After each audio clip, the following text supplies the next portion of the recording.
Budget দেখুন, বাজেটে সরকার সরকারি কর্মচারীদের একটা দীর্ঘদিনের বঞ্চনার ডিএ 20% ইনক্রিজ করেছে, কিন্তু সমকাজের সমবেতনের যেটা পর্যায়ে আছে সেক্ষেত্রে কিন্তু আর যারা কন্ট্রাকচুয়াল সরকারি কর্মচারী যারা ছিলেন, যারা কন্ট্রাক্টে ছিলেন সরকারি কাজ করতেন, তাদের সেভাবে দিশা দেখাতে পারে।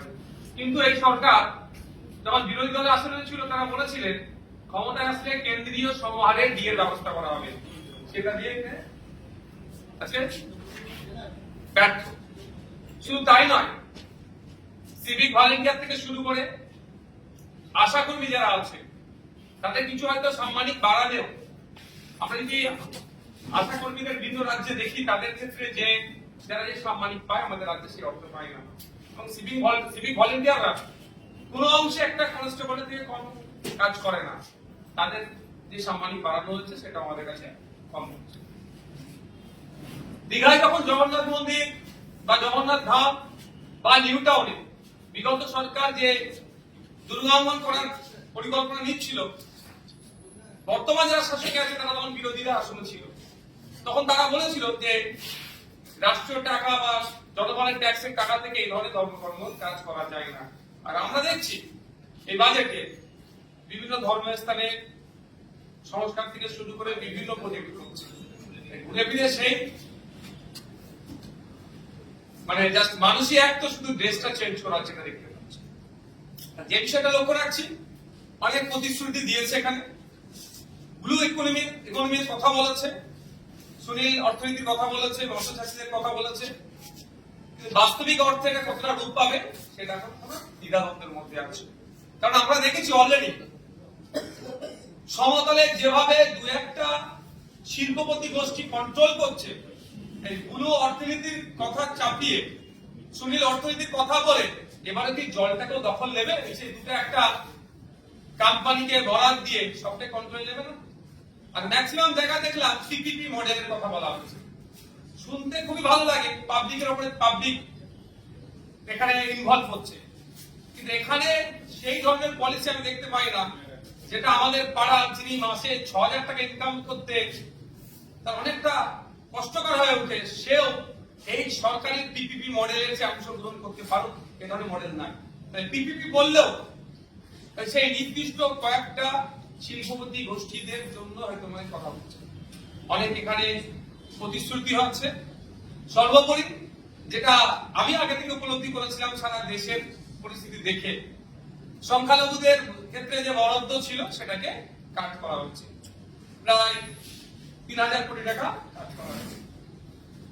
এখন দেখার বিষয় যেটা বরাদ্দ হয়েছে, প্রথমত বলি সেটা ১০০% কাজ করে কি করে না। দ্বিতীয় কথা হচ্ছে সংখ্যালঘুদের ক্ষেত্রে বা মাইনরিটি ডিপার্টমেন্টে শুধু মুসলিমদের জন্য নয়, আরো যে সংখ্যালঘু সম্প্রদায়ের মানুষজন আছে তাদের সাথেও কিন্তু এই বঞ্চনা করা হচ্ছে। এদিকে এদের সরকারের স্লোগান সবকা সাথ সবকা বিকাশ বললেও ভারতবর্ষের সংখ্যালঘু সম্প্রদায়কে ক্রমশ কোণঠাসা করা হচ্ছে, তার তদন্ত একটা প্রমাণ দিলেন। আগামী দিনে নিশ্চিতভাবে বাজেটের উপরে যখন বিস্তারিত বলার সুযোগ দেওয়া হবে, আপনাদের তো লাইভেরও সুযোগ আছে, সে বিষয়ে তখন চর্চা করব। তবে এতটুকু কথা বলবো, বিগত সরকারের দিক থেকে বর্তমান সরকারকে, বিগত সরকার যেটা ছিল তাকে দেখে শিক্ষা নেওয়া দরকার।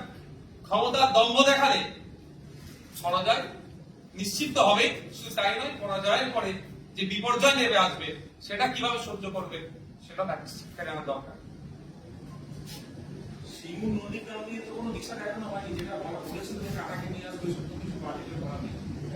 গভর্নর স্পিচের উপরে নন্দীগ্রামকে নিয়ে চর্চা হয়েছে, সিঙ্গুরকে নিয়ে চর্চা হয়েছে, নন্দীগ্রামের জন্য শুধুমাত্র একটা ব্রিজের নির্মাণের কথা উল্লেখ আছে। দেখুন, বিজেপির মুখ থেকে সিঙ্গুর শব্দটা যত কম আসবে আমার মনে হয় ততই ভালো, কারণ সিঙ্গুর থেকে টাটাদেরকে উচ্ছেদ করার যদি মুখোশ হয়ে থাকে মমতা ব্যানার্জি, মুখ কিন্তু বিজেপি। আমরা দেখেছি আজ টাটা সিঙ্গুর থেকে বিতাড়িত হওয়ার ফলে পশ্চিমবাংলার শিল্পের সর্বনাশ হয়েছে। আমি বলেছিলাম যতদিন মমতা ব্যানার্জি পশ্চিমবাংলায় থাকবে শিল্পপতিরা ইনভেস্ট করবে না, ওই বিশ্ববঙ্গ বাণিজ্য সম্মেলন হবে, খাবে দাবে চলে যাবে। এখনো পর্যন্ত সিঙ্গুরকে নিয়ে সে দিশা দেখাতে পারেনি। আর সর্বোপরি কোন মুখে দিশা দেখাবে? যারা টাটাকে তাড়িয়েছে তারা কিভাবে এটা দিশা দেখাতে পারে? অ্যাট এ গ্লান্স আপনার বাজেটটা কি মনে হচ্ছে? প্রথম দফায় দেখে ওটা হয়তো পড়া সম্ভব হয়, কিন্তু দেখে অ্যাট এ গ্লান্স আপনার কি মনে হচ্ছে? কিছু চমক আছে, কিছু চমক আছে। আর এই আর যে ব্যর্থতা এই বাজেটের মধ্যে আছে, ব্যর্থতা ঢাকা দেওয়ার একটাই জায়গা, সংখ্যালঘুদের ফান্ড কেটে দেওয়া হয়েছে মুসলিমদের ফান্ড হিসাবে।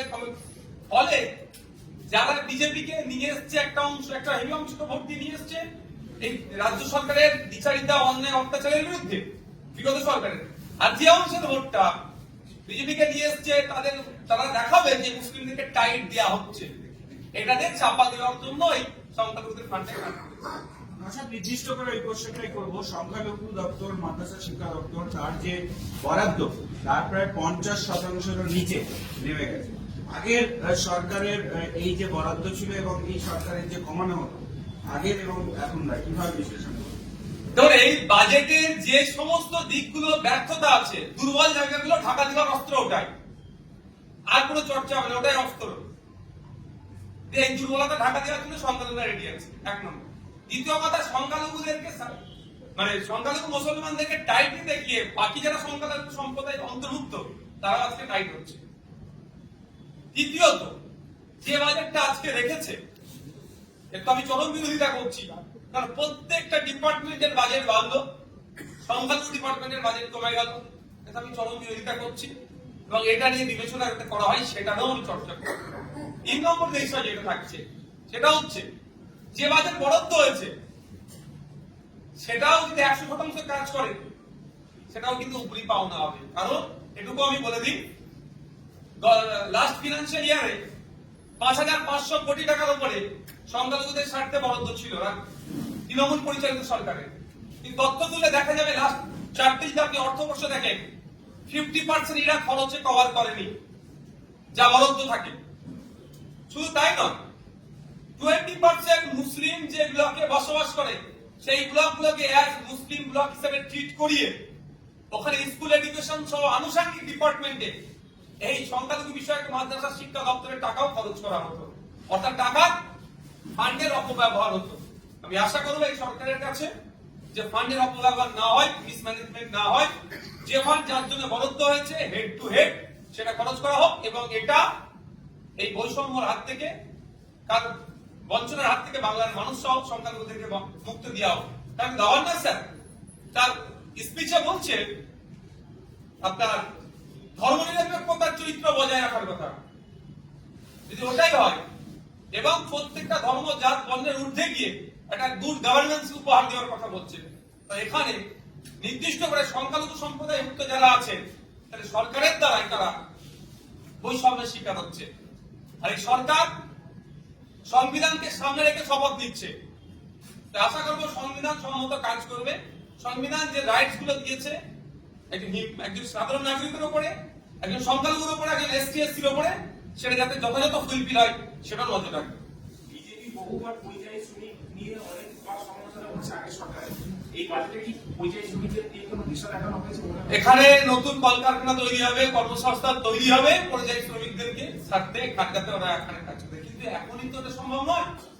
আজকে বললি কালকে একটা এখানে কোম্পানি আসবে, শিল্পপতি গোষ্ঠী আসবে, ইনভেস্ট করলো, কালকে সেটা হয়ে যায় না, সময় লাগে। এই মুহূর্তে পরিযায়ী যারা আছেন তাদের বিভিন্ন ভাবে ভিন রাজ্যে যারা আছে তাদের প্রোটেকশন দেওয়ার ব্যাপারে কোনো শব্দ খরচা করলেন না। কিন্তু inter state migrant labour act আছে 1979, এক্সাক্ট সালটা মনে পড়ছে না, inter state migrant workman labour act আছে, সেই অনুযায়ী যে আমার রাজ্য থেকে একজন শ্রমিক ভিন্ন রাজ্যে যাচ্ছে তার সমস্ত রকমের নিরাপত্তা থেকে শুরু করে চুক্তি যেটা সেটা যাতে ফুলফিল করে, ভিন রাজ্যের সাথে কেমন যোগাযোগ থাকবে, ভিন রাজ্য থেকে আমাদের রাজ্যে যদি কেউ কাজ করতে আসে তার ক্ষেত্রে আমরা সেই সিকিউরিটি দেবো, নিরাপত্তা দেবো, সেই নিয়ে কিন্তু কোনো চর্চা হলো না। কিন্তু ভোটের সময় সেই সময় ভিন রাজ্য থেকে ভোটারদেরকে নিয়ে আসা, তদারকি করে নিয়ে আসা, তাদের জন্য স্পেশাল ট্রেন অ্যারেঞ্জ করা, সবটা হলো, তারা ভোট দিল, তাদের ভোটের জন্য একটা অংশের ভোটের থেকে সরকার পরিবর্তন হলো, কিন্তু সরকার পরিবর্তন হয়ে যাওয়ার পরে তাদেরকে নিয়ে সে অর্থে আর চর্চাই হলো না। দেখা গেল কি রাস্তার নাম পরিবর্তন করা বিষয় দেখো, যারা ডাস্টবিনের ইতিহাস আঁকড়ে বাঁচতে চাইছে তাদের কাছ থেকে এর থেকে বেশি কিছু আর পাওয়া যায় না। হোসেন শহীদ সোহরাওয়ার্দী আর হাসান সোহরাওয়ার্দীর মধ্যে যারা ঠিক না করতে পারে তাদের কাছ থেকে আর বেশি আশা করাটা আমাদের বৃথা। ঠিক যেভাবে ওই 1 লাখের ফ্রিজের মধ্যে নাকি গোমাংস ছিল, পরে টেস্ট করে দেখে যে ল্যাবরেটরিতে ওটা গোমাংস নয়, কিন্তু তাকে তো খুন করে দিল, ঠিক এটাই হলো। এর বাইরে কিছুই নয়।